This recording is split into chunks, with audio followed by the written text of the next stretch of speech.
আমার শেষের দিকে না আমার নিজেকে খুব ক্লস্ট্রোফবিক লাগতো যে এটা কি হচ্ছে। আমি নিজে বিচারপতি হিসেবে অনেক বিনিদ্র রাত কাটিয়েছি। আমি একটা উদাহরণ দিই।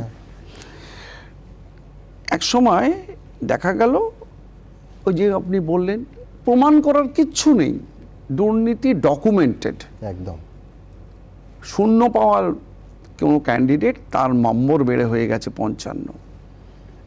এসএসসি এফিডেভিট দিয়ে সেটা বলল। তখন আমি একটা প্রশ্ন তুলেছিলাম যে তুমি নিজে বলছো যে এতে এর চাকরি পাওয়ার কোনো অধিকার নেই, এটা একটা ফ্রড প্র্যাকটিস হয়েছে এসএসসির উপরে এফিডেভিট করে। আমি তখন বলেছিলাম এটাই যদি তোমার স্ট্যান্ড হয়, কেননা তুমি তোমার যে পাওয়ার স্ট্যাটুটে তাকে পাওয়ার দেওয়া আছে 97 অ্যাক্টে, যদি কেউ তোমাকে মিথ্যে বুঝিয়ে মিথ্যে কথা বলে ফ্রড করে চাকরি নেয়, তুমি রেকমেন্ডেশন যে কোনো সময় উইথড্র করতে পারো। এসএসসি সেই রেকমেন্ডেশন উইথড্র করলো এক্সারসাইজিং দ্যাট পাওয়ার। মামলা যখন সুপ্রিম কোর্টে গেল, এসএসসি বলল আমি জজের ডাইরেকশনে এটা করেছি। তাহলে রত্নাকর থেকে বাল্মীকি উত্তরণের যে আশা আমি তাদের উপর রেখেছিলাম, সত্যি সেটা থাকটা গেল। আমি বুঝলাম যে তারা সত্যি চায় না এটা পরিচ্ছন্ন হোক।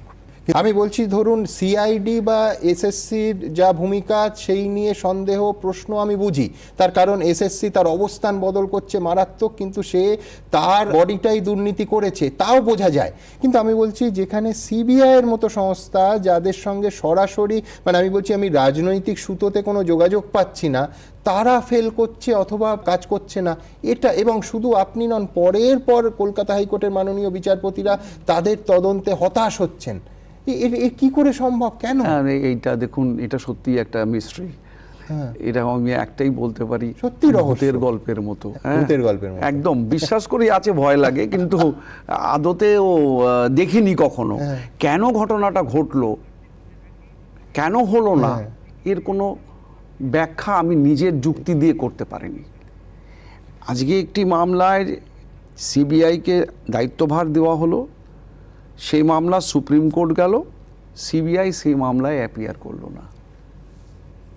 কি করবেন জজ সাহেব, নিজে গিয়ে তার জন্য সওয়াল করবেন? এটা এই হওয়া উচিত। দর্শক, আজকে আমি এই ইন্টারভিউটা দেখছিলাম এই চ্যানেলে, দেখে নিশ্চয়ই অনেকেই চিনতে পারছেন ইনি হচ্ছেন সদ্য অবসরপ্রাপ্ত বিচারপতি কলকাতা হাইকোর্টের বিশ্বজিৎ বসু। অনেক অর্ডার করেছেন, অনেক অবজারভেশন দিয়েছেন, সেসব নিয়ে খবর হয়েছে, এবং ওনার বিরুদ্ধেও অনেক কিছু হয়েছে, সেসব নিয়েও খবর হয়েছে। ওনার বিরুদ্ধে বিক্ষোভ দেখানো কলকাতা হাইকোর্ট চত্বরে, ওনার ছবিকে পায়ের নিচে মারিয়ে কত কি নিশ্চয় দেখেছেন আপনারা।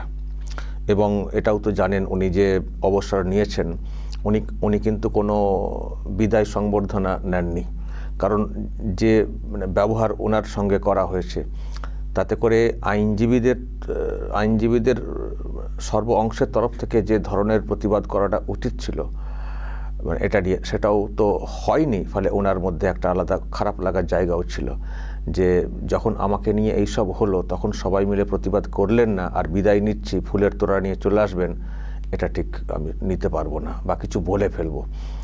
আজকে বলেছেন, এই নিয়েও প্রশ্ন করা হয়েছিল, উনি বলেছেন যে আমার ইচ্ছে হয়নি এটা ওইভাবে বিদায় নেওয়া, কারণ নিলে যদি কিছু আবার বলেও ফেলতাম মুখ দিয়ে, তো সেই জন্য আমি এড়িয়ে গেছি। কিন্তু অনেকগুলো খুব কড়া অর্ডার বা ডিরেকশন দেওয়ার চেষ্টা করেছেন, এবং মিডিয়াতেও অনেক সময় উঠে এসছেন খবরের শিরোনামে। প্রাক্তন বিচারপতি অভিজিৎ গঙ্গোপাধ্যায়ের পরই যদি আরও কয়েকজন তো চর্চায় এসেছেন, খুব বোল্ড অর্ডার বা ডিরেকশনের ক্ষেত্রে, তো তার মধ্যে ইনিও একজন। ইনিও বলেছিলেন, আমার খুব মনে পড়ছে একটা সময় যখন প্রাক্তন বিচারপতি অভিজিৎ গঙ্গোপাধ্যায় বিভিন্ন ক্ষেত্রে ডিরেকশন দিচ্ছেন, তখন উনিও একটা কমেন্ট করেছিলেন যে আমিও আছি এই যে দুর্নীতির বিরুদ্ধে যে বিষয়টা হচ্ছে সেই ক্ষেত্রে।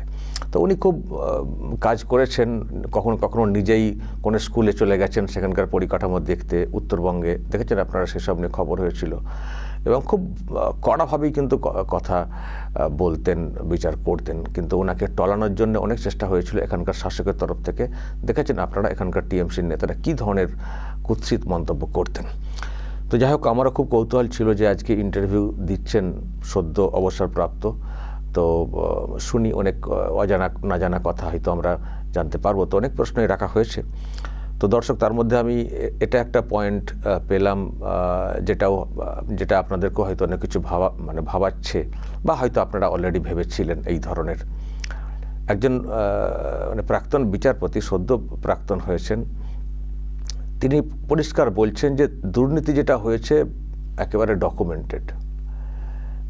আরও আমি কথা শুনছিলাম, এই যে চাল কাঁকড় আলাদা করা যাচ্ছে না, যে কথাটা বলা হয়েছে, উনি বলেছেন এটা ইচ্ছে করে আলাদা করা হয়নি, চাইলেই কিন্তু আলাদা করা যেত। এক অদ্ভুত ব্যাপার। আর শুনলেন আপনারা, একজন বিচারপতি উনি নিজে বলছেন যে আমি অনেক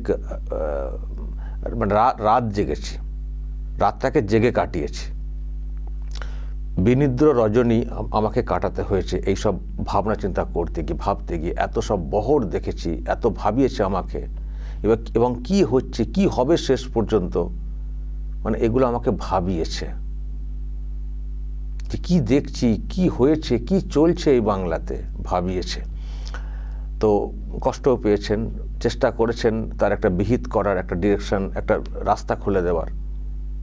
সবটাই কি পেরে উঠেছেন? সবটাই কি একজন বিচারপতির পক্ষে পারা সম্ভব? একটা কিছু অবজারভেশন দেবেন, পরক্ষণে দেখবেন চ্যালেঞ্জ করে ডিভিশন বেঞ্চ, এই বেঞ্চ সেই বেঞ্চ, তারপরে ব্যাস। উনি একটা ভাবনা থেকে ডিরেকশন দিলেন যাতে করে তদন্ত দ্রুত হয়, ব্যবস্থা হয়, কিন্তু এই বেঞ্চ সেই বেঞ্চ করে সব মাঠে মারা চলে গেল। এরকম প্রাক্তন বিচারপতি অভিজিৎ গঙ্গোপাধ্যায়ের ক্ষেত্রেও হয়েছে। উনি অনেক ডিরেকশন দিয়েছেন এবং এমনও করেছেন যে ওনার ডিরেকশনের পরে যাতে করে ওটাকে চ্যালেঞ্জ করে আবার ফার্দার বেঞ্চে এক্ষুনি না কেউ চলে যেতে পারেন, বা চলে গেলে আবার যদি ওখান থেকে অন্য কোনো ডিরেকশন এসে যায় তাহলে আমি যে ডিরেকশনটা দিচ্ছি সেই মধ্যে কাজ হবে না, সেই জন্য উনি টাইম ফ্রেম করে দিয়ে এক্ষুনি যান করে করেছেন। অনেক চেষ্টা করেছেন, কিন্তু তাও কি সবটা করতে পেরেছেন? তাকেও জিজ্ঞাসা করবেন, তিনিও বলবেন না, আমি যেটা চেয়েছিলাম সেটা করতে পারিনি। তো এই প্রাক্তন বিচারপতি বিশ্বজিৎ বসু, জাস্টিস বসু, তারও কথা শুনছিলাম, তার মধ্যেও সেই আক্ষেপ, একটা হতাশা কিন্তু আমরা লক্ষ্য করছি যে ওনারা চোখের সামনে দেখেছেন দুর্নীতির বহর, চেষ্টা করেছেন তার খোলাসা করতে, চেষ্টা করেছেন তার ব্যবস্থা নিতে, কিন্তু সেটাকে যে অর্ডারগুলো দিচ্ছেন সেটাকে এক্সিকিউট করা, বাস্তবায়িত করা, সেক্ষেত্রে যেন কোথাও একটা বাধা, অনীহা বা অন্য রকমের কৌশল, যে কারণে যেটা চেয়েছেন সেটা করতে পারেননি, শুধু আক্ষেপ করে গেছেন হয়তো, এবং ভেবে রাত কাটিয়েছেন রাত জেগে। আর সেই সঙ্গে যেটা নিয়ে প্রশ্ন আপনাদেরও আছে, সেন্ট্রাল এজেন্সি ওই ভূতের গল্পের মতো আছে, দেখতে ভয় লাগে কিন্তু বাস্তবে দেখতে পাওয়া যাচ্ছে না বলে একটা উদাহরণ দিলেন যে এরকম ডিরেকশন দিলাম, এই করলাম, দেখা গেল কোর্টে হাজির নেই সিবিআইয়ের আইনজীবী।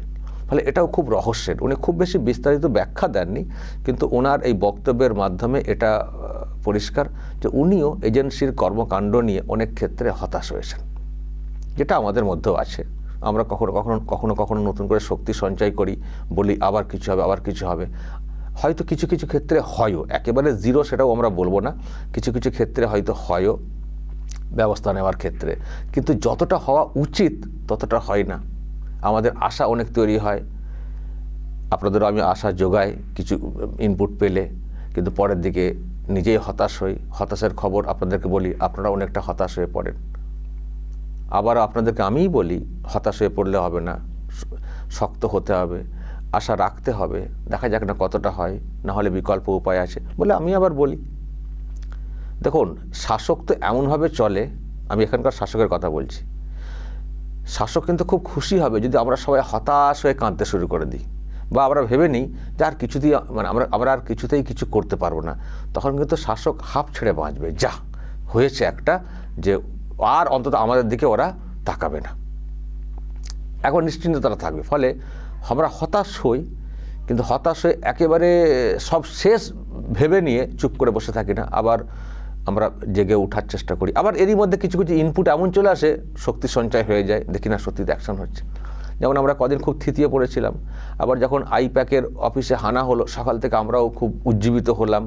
তারপরে এটাও শুনলাম যে ফাইল চুরি করে নিয়ে চলে গেছেন, এটা বিরাট অন্যায়, তার মানে এটা তো একবার ডকুমেন্টেড ধরা পড়ে যাওয়া কেস, সুতরাং একটা বিরাট ব্যাপার হবে। ফের আমরা নতুন করে উজ্জীবিত হলাম। যখন কোর্টে হিয়ারিং হলো 3 তারিখে, খানিকটা হতাশ হয়ে পড়লাম। আবার খবর এলো যে আরও নাকি সব গুছিয়ে তোলার চেষ্টা করছি ইডি, 10 তারিখে দেখবেন কি হয়। আবার খানিকটা আশান্বিত হয়েছি। আমাদেরও জীবনটা এইভাবে কাটছে। আমি আপনাদেরকে অনেক ক্ষেত্রে বোঝানোর চেষ্টা করি, কিন্তু আমি ওই রকম কখনো বলি না অন্যদের মতো, দেখবেন কালকেই অ্যারেস্ট, কালকেই গ্রেপ্তার, এই অহেতুক আশা আমি কিন্তু দিই না, কারণ আমার মধ্যেও সংশয় আছে। আজকে জাস্টিস বসুর যে বক্তব্য শুনলাম দর্শক, আরও পরিষ্কার হয়ে গেল, আপনাদেরও অনেকটাই পরিষ্কার হয়ে গেল যে আপনাদের মধ্যেও যে একটা হতাশ ভাব বা প্রশ্ন রয়েছে সেন্ট্রাল এজেন্সির সম্পর্কে, সেটা শুধু আপনারা আমার মনে না, খোদ বিচারপতির মনেও কিন্তু সেই প্রশ্ন আছে। এখন কেউ বলবেন যে উনি এই যে প্রকাশ্যে বললেন তারপরে কি হবে, দেখুন তারপরে কি হবে না হবে জানি না, কিন্তু অন্তত এটা হওয়া উচিত বা এটাও দেখা উচিত, কেউ না কেউ দায়িত্বে আছেন তো এজেন্সির, যে কেন একজন বিচারপতির মনেতেও এই প্রশ্ন আসবে। সাধারণ মানুষ তো অনেক প্রশ্ন তোলেন, তাদের প্রশ্নকে খণ্ডন করা হয় নানান সব বলে টলে, কিন্তু একজন বিচারপতির মনেও কেন এই প্রশ্ন আসবে যে সিবিআই হচ্ছে ভূতের গল্পের মতো, এটা তো সিবিআইয়ের কাছে তো একটা লজ্জা, সেন্ট্রাল এজেন্সির কাছে তো এটা একটা লজ্জা যে একজন বিচারপতিকে বলতে হচ্ছে ভূতের গল্পের মতো। আছে মনে হয়, কিন্তু দেখতে পাই না, এটা লজ্জা তো। ফলে এটা ভাবা উচিত যে এজেন্সি সম্পর্কে যে ধারণা তৈরি হচ্ছে এটা কেন হচ্ছে।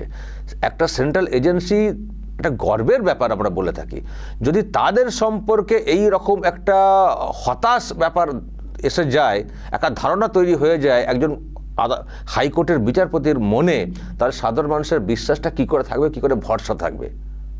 আর ভরসা যদি উঠে যায় সবার তরফ থেকে, তাহলে কাজটা কি করে করবে এজেন্সি। ভরসা আছে বলে তো এখনো তো লোকজন সমীহ করে, আর ভরসা যেদিন পুরোপুরি উঠে যাবে এজেন্সি তো কাজ করতে পারবে না ফিল্ডে নেমে। এবং অনেক ক্ষেত্রে ঘটনা ঘটছেও, আমরা সেটাকে এখানকার শাসকের ইত্যাদি বলার চেষ্টা করছি। আসলে এটাও তো ভাববা না কেন ঘটছে, এত সাহস আসে কোত্থেকে, বা যারা ঘটাচ্ছে তাদের বিরুদ্ধে পর্যাপ্ত ব্যবস্থা হচ্ছে কোথায়, যারা ডিরেকশন দিয়ে এই ঘটনাগুলো ঘটিয়েছেন সেই মাথা পর্যন্ত এজেন্সি পৌঁছাচ্ছে কোথায়। শুধু যেখানে কেউ ঘটাচ্ছে তাদের দু একজনকে ধরে ফেলছে, কোনখান থেকে বিষয়টা হলো সেটা তদন্ত করে কেন ব্যবস্থা নেওয়া হচ্ছে না। তো যদি এইসব ক্ষেত্রে ব্যবস্থা না নেয় এজেন্সি, তারাই কি আগামী দিনে ঠিকমতো করে কাজ করতে পারবে, বেশি দিন কাজ করতে পারবে। ফলে এইগুলো ভাববার একজন সদ্য প্রাক্তন মানে অবসরপ্রাপ্ত বিচারপতি, তিনি যদি এই রকম মানে মত প্রকাশ করেন, তার মধ্যে যদি এই ধরনের ধারণা তৈরি হয়, এই ধারণা দূর করার দায়িত্বটা কার? খোদ এজেন্সির। ফলে এই ধরনের বক্তব্য সামনে আসার পরে তারা যেন সজাগ হয় এবং যেন ঠিক মতো করে তারা যেন কাজ করে, নাহলে মুশকিল হবে আগামী দিনে। দর্শক, আর একটা বক্তব্য আপনাদেরকে দেখিয়ে শেষ করব, সেটাও খুব মানে সত্যি বাঙালি হিসেবে ভাবতে বলতে আমরাও ভাবি, উনিও যে ভেবেছেন, ওনাকেও যে ভাবিয়েছে, সেটা কতটা দুর্ভাগ্যের, কতটা খারাপ বিষয় আমি আপনাদেরকে একটু জাস্ট শুনিয়ে শেষ করব। দেখুন, বাঙালি যে কতটা সহনশীল, মানে সয়ে ফেলছে এত দুর্নীতি, এত কিছু, মানে এটাও খুব অবাক করেছে ওনাকেও। দেখুন কি বলেছেন। আর যেটা খুব লক্ষণীয়, আপনারা যখন প্রতিদিন ডিল করেন, দুর্নীতি বা নীতির দিক দিয়ে স্ট্যান্ডার্ড, যেটা আমি পার্টিকুলারলি বাঙালি সমাজের ক্ষেত্রে বলবো, যেটা কখনো বাঙালি, মধ্যবিত্ত বাঙালি বা বাঙালি সাজ মেনে নিতে পারতো না, কিন্তু আজ কিন্তু কিরকম যেন একটা অ্যাকসেপ্টেবিলিটির জায়গায় চলে এসেছে। আপনি বলছেন বাঙালির আজকের দিনে দাঁড়িয়ে দুর্নীতিটা গাশ হয়ে গেছে, একদম গাশ, এটা মারাত্মক ব্যাপার, মারাত্মক সামাজিকভাবে এটা মারাত্মক ঘটনা। কিন্তু যে ও তো হবেই, কিছু হতাশার লক্ষণই খালি নয়। আমি যদি এটা আমার নীতি হিসেবে আমি মেনে নিই, বা আমার যদি মেনে নেওয়া অভ্যেস হয়ে যায়, তাহলে সমাজটা কোন স্তরে গিয়ে দাঁড়ায় সেটা ভাববার বিষয়। দর্শক শুনলেন, সত্যি এটা খুবই দুর্ভাগ্যের। বাঙালি কিন্তু এসব সহ্য করতো না আগে। বাঙালি প্রতিবাদ করতো, গর্জে উঠতো, ব্যবস্থা নিত, উৎখাত করতো। কিন্তু এখন বাঙালি কেমন যেন একটা সেকি টাইপের হয়ে গেছে, বা ওই হতাশার জায়গা থেকে যে আর কি হবে, আর কি করব, এত তো দেখছি কিছুই তো হচ্ছে না, চলো এটাই হবে, এইভাবেই মেনে নিতে হবে, এইভাবেই থাকতে হবে। তারা যেন কত একটা চুপ হয়ে যাচ্ছে, যেটা খুবই ভয়ঙ্কর। সবাই যদি চুপ হয়ে যান, গর্জে না ওঠেন, যেটা বলছিলাম না, তাহলে শাসক কিন্তু একেবারে বিরাট পেয়ে যাবে যে ব্যাস সব ঘায়েল, সব চুপ করে দিয়েছি, এবার যা খুশি করতে পারি, বা ওরা আমাদের সঙ্গে আর পেরে উঠবে না, ওরা ভেবে নিয়েছে যে এদেরকে কিছু করা যাবে না, আর আমাদের ধরে কে। ফলে তারা আরও বেপরোয়া হয়ে যাবে শাসক। তো এটা সত্যি খুব দুর্ভাগ্যের। বাঙালি যে কেন এমন হয়ে গেল সেটা যেমন আমরা প্রশ্ন তুলছি, কেন হতে বাধ্য হচ্ছে সেটাও আমরা ভাবছি, আর এই রকম হয়ে যাওয়াতে কি হবে সমাজটার সেটাও দর্শক ভাবতে হবে, বা কি হচ্ছে। সত্যি কেমন যেন হয়ে গেল না বাংলাটা, কেমন হয়ে গেল। এটা কয়েক বছর আগে পর্যন্ত ছিল না, কেমন হয়ে গেল বাংলাটা। আমরা ছোট থেকে বড় হয়েছি, আমাদের ছোটবেলাটা এত পলিটিক্যাল দুষন্ত ছিলই না, মানে এটা কেমনভাবে মানে আমরা বেড়েছি, মানে সকলের মধ্যে কেমন একটা সুসম্পর্ক ইত্যাদি করে আমরা বড় হয়েছি। তারপরে স্বপ্ন নিয়ে বড় হয়েছে, সব থেকে বড় কথা, যেটাই আমরা কাজ করি, আমরা মাঠে ঘাটে কাজ করেছি, কিন্তু স্বপ্ন ছিল আমি এই হব, টিচার হব, তখন যেটা ভাবনা ছিল, একটা স্বপ্ন নিয়ে এগিয়ে এসেছি, স্বপ্ন অনেকের পূরণও হয়েছে, একটা স্টেপ বাই স্টেপ ছিল। এখন যেন সব হতাশার। তখন দুর্নীতি মানে একটা ঘুষ, এই ঘুষ কথাটা মানে কারোর সম্পর্কে উঠলে মানে তার তিনি মুখ দেখাতেন না সহজে, মানে এইরকম ব্যাপার। এখন ঘুষটা যেন, আগে তো ঘুষ বলতে শুধু পুলিশের ব্যাপারটা আসতো, এখন ঘুষ মানে সর্বত্র ঘুষ। হাসপাতালেও ঘুষ দিতে হয়, যেটা সব থেকে ভয়ঙ্কর। হাসপাতালে চিকিৎসা করাবেন সেখানেও ঘুষ দিতে হয়। ভাবুন দর্শক কোন জায়গায় চলে এসছে, আর আমরা সবাই সব সহ্য করে ফেলছি। এমন হয়ে গেল বাঙালি। উনি বলছেন সত্যি এটা খুব ভাববার, খুব ভয়ঙ্কর ব্যাপার যে সমাজ ব্যবস্থাটা কোন জায়গায় চলে এসছে, কি হয়ে গেল আমাদের রাজ্যটার। দর্শক খুবই ভাববার বিষয়। আরও অনেক সব প্রশ্ন হয়েছে, উনি পলিটিক্সে আসবেন কিনা সেই প্রশ্ন রাখা হয়েছিল, উনি এরকম কিছু বলেননি। উনি ওনার আইনি দিকটাই থাকতে চান, যদি ওনার এখনও কিছু করার থাকে সেই সব ব্যাপারে। তবে উনি পলিটিক্যাল সচেতন একজন ব্যক্তি, সেটা উনি স্বীকার করেছেন। এখন উনি যেহেতু এত বক্তব্য রাখছেন, হয়তো এবার পলিটিক্যালি ওনাকে দাগা শুরু হবে, যেটা শাসক করে থাকে আরও দাগবে। এই তো বুঝলেন তো, এই বলতাম, মানে ওনার মনে এই ছিল সেই ছিল, এইসব বলা শুরু হবে। সেটা শাসককে, যেমন শাসকের জন্যই তো আজকে বাঙালির এই হালটা, যেটা আমি বলার চেষ্টা করছিলাম সেটাও হবে।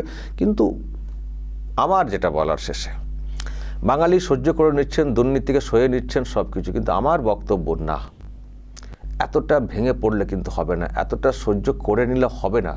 বাঙালি জাগো, জেগে ওঠো বাঙালি। শুধু আমরা আমাদের নিজেদের কথাটা ভাবলে তো হবে না, আমাদের যে পরবর্তী প্রজন্ম সেটাও তো ভাবতে হবে, তারা কি করবে আগামী দিনে সেটাও তো ভাবতে হবে আমাদেরকে, যারা আমরা বড় আছি, আমি তাদের কথা বলছি। তাই এই সয়ে নেওয়া, চলো আর কিছু করতে পারবো না, ওরাই যা পাচ্ছে করুক, কি আর করব। জানি অনেক চাপ আছে, বেশি কিছু বললে অনেক নির্যাতন নেমে আসে, আমার উপরে অনেক নেমে এসছে, তাও অবশ্য চুপ করাতে আমাকে পারেনি, গর্জে যাচ্ছি এখনো। তো আমার বক্তব্য দর্শক, যারা বাঙালি আছি, জাগতে হবে, জেগে উঠতে হবে। যারাই মানে অপকর্ম কুকর্ম করার চেষ্টা করছে তাদের বিরুদ্ধে গর্জে উঠতে হবে। যেসব মানে যাদের দায়িত্ব এগুলোকে ঠিক করে দেখা, তারাও যদি কোনো কারণে আপোষ করে নেয়, তার বিরুদ্ধে গর্জে উঠতে হবে।